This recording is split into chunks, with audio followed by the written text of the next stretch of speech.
Sumo Katana! Sérieusement, qu'est-ce qui est en train de se passer? C'est juste n'importe quoi. Et en plus, est-ce que Maki aurait une technique pour se soigner?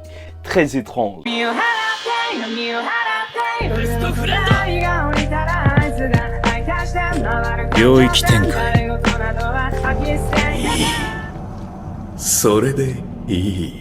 Mesdames et messieurs, ici Chaz et on se retrouve aujourd'hui pour la review du chapitre 194 de Jujutsu Kaisen. Et donc, c'est la partie 4 sur Maki. Et on va aussi parler du chapitre 193, étant donné que j'ai pas fait la review la semaine dernière, avec un chapitre qui a marqué un combat ultra dynamique. Une Maki qui est tombée face à Naoya, qui s'est annoncé littéralement comme un des fléaux les plus puissants de Jujutsu Kaisen. Ça, c'est sûr, avec la technique du 24 FPS, la technique du précédent grand chef du clan Zenin, c'était sûr que maintenant avec ce corps adapté, alors c'est juste n'importe quoi. Et même en termes d'inventivité, c'était juste génial de voir des explosions avec cette technique en arrêtant l'air et en le frappant, tu vois. On aime quand il y a de l'inventivité dans les techniques, c'est pour ça qu'on suit Jujutsu Kaisen. Et donc grâce à ça, il atteint des vitesses faramineuses en atteignant même Maxin. Koro Sensei est jaloux, oui jaloux de voir ce personnage dans Jujutsu Kaisen. Bon, bref, aussi en fait, la semaine dernière, on a eu un mystère autour des fléaux qui est très important et c'est pour ça que je tiens encore à vous le rappeler, étant donné que Noritoshi se posait des questions quant au fait justement que un esprit vengeur, un fléau, un humain transformé en fléau pouvait avoir autant de souvenirs ou avoir même autant d'ego par rapport à son ancienne personnalité. Et c'est vrai que on pouvait noter la même chose du côté de Rika, être autant attaché justement à son passé. Et ça, c'est important parce que, tu connais, ça va devenir un élément pour la suite de Jujutsu Kaisen. Entre Tengen qui se transforme peu à peu en fléau et Sukuna qui était censé être un humain et qui terminait avec 4 yeux et 4 bras, il y a quelque chose vraiment à creuser. Est-ce qu'au bout d'un moment, tous les utilisateurs justement du Jujutsu donc deviendraient des fléaux? Peut-être bien. Bon bref, revenons-en à ce chapitre avec un Naoya qui va trash talk dès le début et ça fait plaisir. Justement, Maki qui est en réalité encore vivante après s'être pris l'énorme attaque de Naoya et de toute façon ça semblait assez logique de ne pas perdre le personnage tout de suite parce que ça aurait été un petit peu particulier en vrai de voir Maki disparaître aussi rapidement après avoir été réintroduit. Et il va nous parler du fait qu'on ne se souvienne pas de l'incapacité qu'on ressentait étant enfant justement à faire certaines choses et en tant qu'adulte, en vrai on se souvient pas quand on avait du mal à attraper une bouteille d'eau ou un truc du genre et au final c'est devenu totalement naturel et ça montre aussi un petit peu en vrai à quel point maintenant Naoya se considère comme un fléau et se dit que c'est tout à fait logique qu'il défonce Maki, ce à quoi Maki va répondre que est-ce qu'il a déjà été une fois adulte même dans sa vie d'avant et il va lui dire ah bah je sais pas, demande à Maki. C'est juste génial. C'est pour ça que j'ai envie de voir un duo Maki-Naoya dans le futur. Parce que je sais, ça n'a aucun sens de voir Maki se balader avec un fléau à la Toji. Mais là, ce serait Naoya. Mais ce serait tellement génial qu'ils s'insultent à longueur de temps. Ce serait parfait. Franchement, je me taperais des barres de rire. Et c'est Noritoshi Kamo qui va arriver et sauver Maki, être véritablement la star de ce chapitre, puisque même lors du chapitre précédent, on le voyait utiliser de différentes manières le sang avec ses poches de sang qu'il a tout utilisé lors du précédent chapitre en utilisant des capacités défensives pour se protéger et même offensives ou même des capacités de ligotage. En vrai, ça montre à quel point cette technique est aussi puissante et ils réussiront à repousser Naoya pendant un temps, le temps justement d'élaborer la future stratégie, puisque bien entendu en fait il est en train d'être au bout de ses forces, parce que là il n'a plus de poche de sang et donc il utilise son propre sang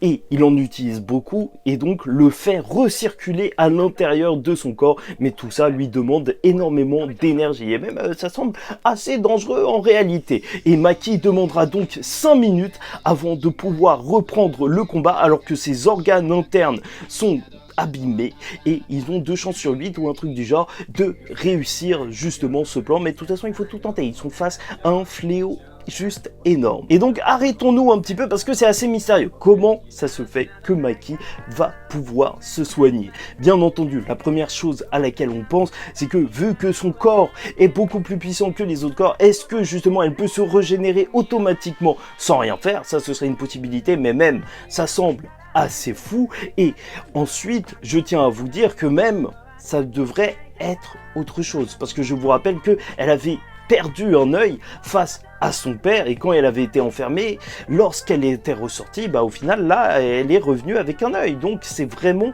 très mystérieux en fait. Le soin autour de Maki, c'est vraiment quelque chose d'étrange. Donc peut-être que elle a croisé une personne qui l'a soignée, et peut-être même que cette personne se trouve juste en dehors de la colonie et qu'elle va faire juste un aller-retour. Ça, c'est la deuxième possibilité. Et troisième possibilité, c'est surtout pas le sort d'inversion, parce que normalement elle n'a pas d'énergie maudite.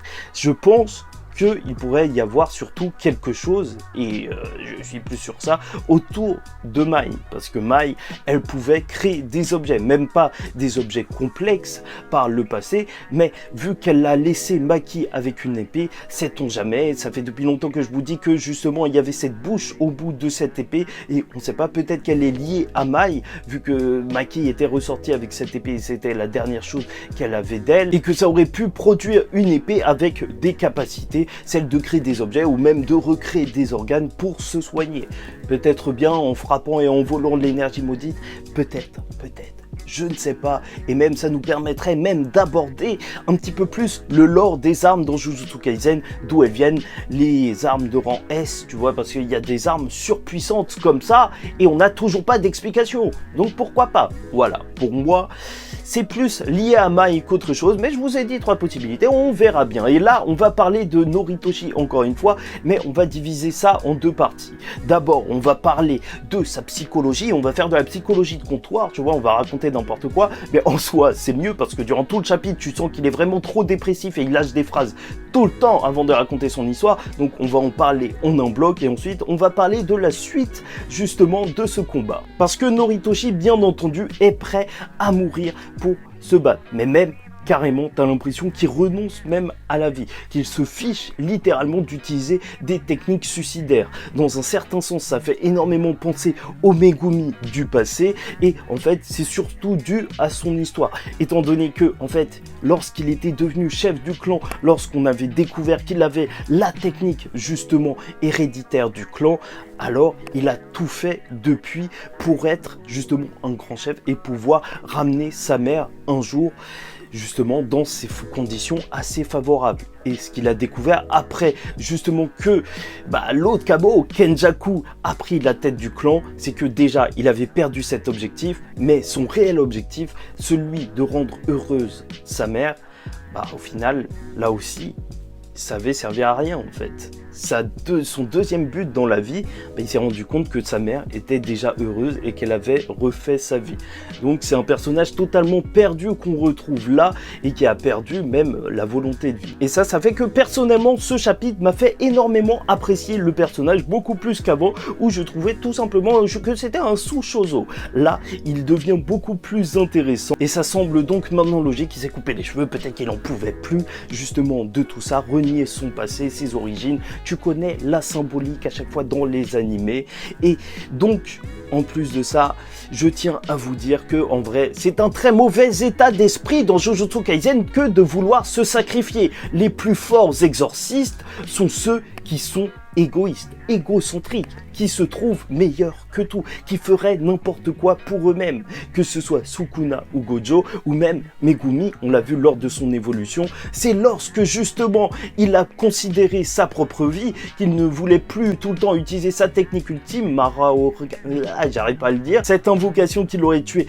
s'il l'avait faite, que justement, c'est lorsqu'il a abandonné cette idée et qu'il a voulu, justement, sur les conseils de Gojo, se battre aussi pour lui-même, qu'il a pris un grand kiff et qu'il a utilisé pour la première fois son extension de territoire et qui, depuis, en fait, est en train de briller. Au final, c'est ça. Un exorciste doit vouloir vivre, doit vouloir gagner. Il doit avoir de la patate. Il doit pas vouloir se sacrifier, même si c'est gentil de vouloir se sacrifier pour ses camarades. C'est pas forcément l'état d'esprit, en fait, pour se surpasser. Jujutsu Kaisen est bien plus égocentrique. Et on terminera cette pseudo-analyse du personnage, justement, sur le parallèle qu'il y a entre Naoya et lui. Lui aussi, qui était censé, donc, Naoya, devenir chef d'un grand clan, Kamo aussi, et au final qui a été dépossédé par une personne qui avait la technique qu'il fallait, ou plus ou moins quelqu'un de plus légitime. Et alors que Naoya est devenu complètement fou et voulait buter tout le monde et s'est transformé en fléau, là reste à voir ce que Noritoshi Kamo fera. Bon, bref, on en revient au combat puisque justement il va penser directement à Hanami, parce qu'en termes de vitesse, justement là, Naoya est à fond. Il est certes supérieur, mais même en termes de durabilité,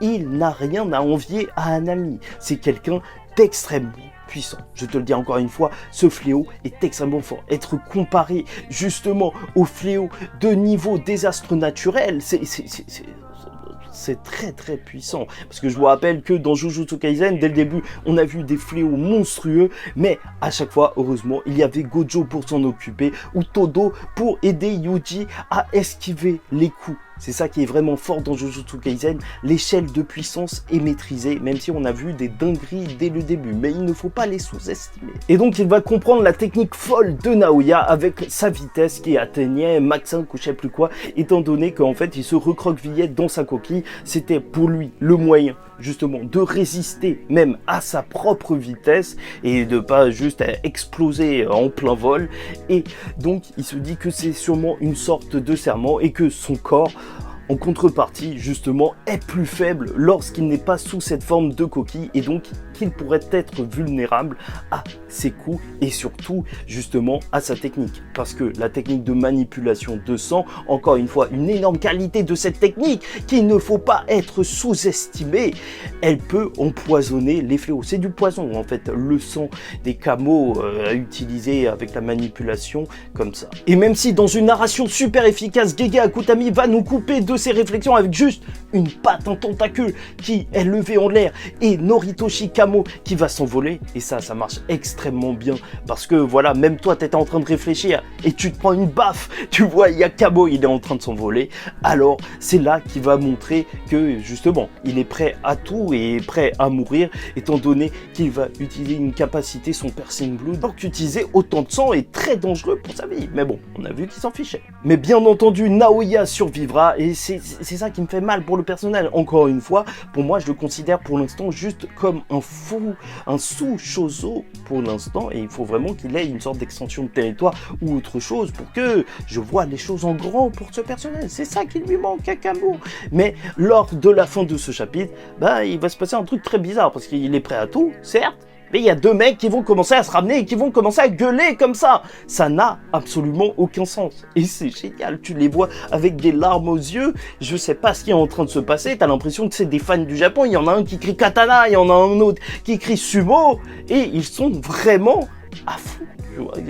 C'est ça qui est génial. C'est que Gege Akutami, il te dit que voilà, la traque mortelle, c'est une battle royale, mais il te le fait vivre. T'as des personnages qui sortent de n'importe où. Tu te rappelleras de Megumi où il y a un clone qui est sorti et qui a commencé à venir l'aider, alors que ça n'avait aucun rapport avec son combat, et même que c'est peut-être le personnage le plus chelou à avoir avec Megumi, et Megumi qui s'est fait kidnapper par un ange au bout d'un moment. Ça n'a aucun sens, ça part dans tous les sens. Et c'est ça qu'on veut dans la traque mortelle. Et c'est ça qui est magnifique. Et donc, qui pourraient être ces personnes? Donc, bien évidemment, dès le départ, on pourrait penser possiblement à des membres du clan Kamo qui ne reconnaissent pas Kenjaku et qui voudraient venir aider Noritoshi Kamo et qui serait en larmes en voyant justement qu'il est presque mort et donc voilà, peut-être qu'ils sont fans de katana et de sumo. ça, c'est peut-être une possibilité. Des mecs aussi qui seraient en train de se battre, pourquoi pas même des anciens exorcistes, vu qu'ils parlent quand même de choses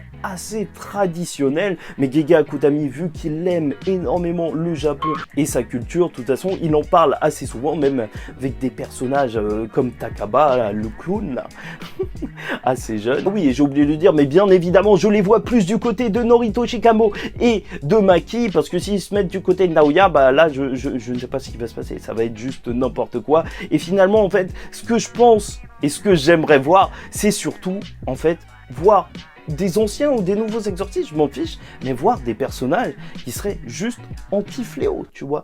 C'est peut-être un petit peu basique, mais en vrai, les fléaux, c'est censé représenter des monstres dans cet univers. Et t'as rarement de personnages, en fait, qui sont vraiment à fond contre les fléaux. T'as l'impression qu'exorcistes, c'est leur taf. Enfin, de toute façon, on suit une école d'exorcisme de base. Donc, en vrai, c'est vraiment leur formation. Mais t'as pas ces personnages qui ont justement pour vocation ultime, en fait, de vouloir juste défoncer du fléau. Et ça, je trouverais ça énorme. Même que ce soit des anciens chasseurs de fléaux et qui ont fait un pacte avec Kenjaku parce qu'ils voulaient, dans le futur, même pouvoir tuer d'autres fléaux, ce serait juste insane. Mais bon, après, ils ont pas trop des têtes de chasseurs super badass, mais sait-on jamais. Et donc, je terminerai sur ça. Peut-être le truc le plus improbable.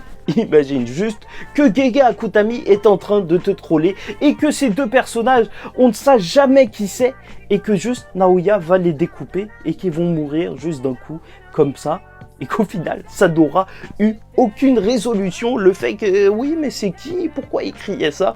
On s'en fout. Et que Kamo, il utiliserait leur son justement pour combattre. Ce serait à la fois insane et à la fois du génie. Ou complètement débile. Enfin, je ne sais pas. Ça, ce serait ultra marrant. Bon, bref, j'espère que vous avez apprécié cette review. En tout cas, pour moi, c'était un plaisir de vous la faire. N'hésitez pas à liker ou disliker la vidéo si ça ne vous a pas plu. Encore une fois, je m'excuse vu que la semaine dernière, j'ai pas fait la review. C'était vraiment par manque de train, de train. Justement parce que, en fait, manque de temps parce que j'avais un train à prendre. Mais sachez que Jujutsu Kaisen, c'est dans mon cœur. Mais c'est vrai que c'était un chapitre, en fait, qui était surtout centré sur le combat.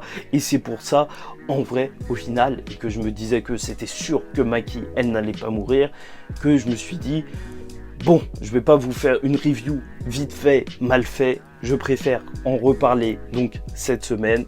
Et donc, de toute façon, c'est reparti, hein. Commentez, abonnez-vous, parce que chaque semaine, on parle de Jujutsu Kaisen, bien sûr. Et je vous ai sorti une vidéo sur Nobara pour m'excuser, quand même. Et devinez sur qui sera la prochaine vidéo. Quelqu'un qu'on n'a pas vu depuis longtemps. Bon, allez, en attendant la suite, je vous dis ciao tout le monde, faites très attention à vous et surtout, paix sur vous.